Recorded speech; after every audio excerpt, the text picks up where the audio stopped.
even as there is this coalition of 35 nations under the premiership of the UK Prime Minister Keir Starmer that is coming together to be able to release the Strait of Hormuz from the control it has through Iran. Will they be successful in containing the war, or is this going to lead to escalation of the war? That is the question we're asking tonight. Let's take it across to our panel, and let me introduce you to them first. Joining us on the big question tonight is Burzine Wagmar, is an Iranian studies expert. He's at the University of London. He joins us from there to set the geopolitical context. He's joined by Aditya Saraswat. He's Senior Vice President at Rystad Energy, connecting also from London with a global energy perspective. From the United States, we have Joseph M. Shalil, author and publisher of Universal News Network. He's joining us from Palm Beach, Florida. And rounding out the panel is geopolitical expert Colonel Rohit Dev. He joins us from our national capital, New Delhi. Great to have you all with us, and thanks for making the time for the big question. But Burzine Wagmar, this current crisis at the Strait of Hormuz, is it still Joseph M. Jalil? President Trump is saying that these countries that are dependent on Hormuz must protect it themselves. Is this going to be just power play, or is this going to widen this conflict? Is the US now stepping back from that traditional global security role, and can it be taken on by these 35 nations?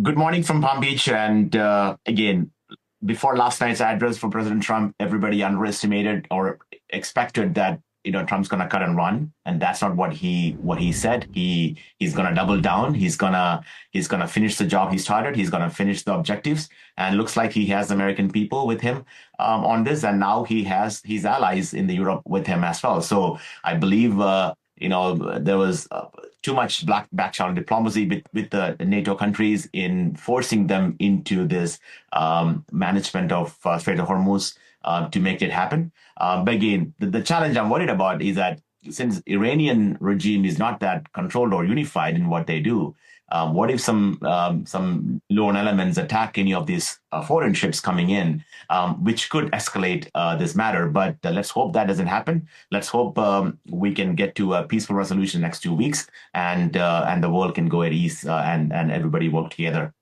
So you're sounding very hopeful that this will probably end in a couple of weeks. Aditya Saraswat, you think that's possible? The US is now, of course, when you talk about production of oil, more than 13 million barrels a day. Let me bring up 3 points. Number one is the timing of this Iran attack was timed after the Venezuelan oil was taken over by American companies. So assuring that there are American companies controlling the production and supply and global supply of Venezuelan oil and releasing the sanctions on Venezuela. Number one. Number two, I would say, again, oil below, $60, it becomes unaffordable for American companies to produce from the shale oil. So it is beneficial to America to have oil at an 85 or above pricing. Number three, I think this is a bigger challenge or a checkpoint to China more than anybody else, because President Trump, as you know, has postponed his Chinese trip. China was the number one buyer of the shadow fleet oil from the Straits of Hormuz. In fact, if you look into this, is a lesson learned for China, for the Malacca dilemma, what India could do someday potentially. Lessons learned from Iran. If China acts too smart, India could do the same thing what Iran is doing, to the Chinese economy, and could paralyze the entire Chinese economy overnight. So I think this is going to be a win for America. This is a win for India, because we are getting our oil as we need. But it could be I think the country which is going to suffer. It's interesting that you say. It's interesting. It's very interesting that you say that this is a win for India and for the US. Aditya Saraswat, do you agree? Could sustained disruption around Hormuz push oil prices so high enough to trigger a global inflation shock, in which case neither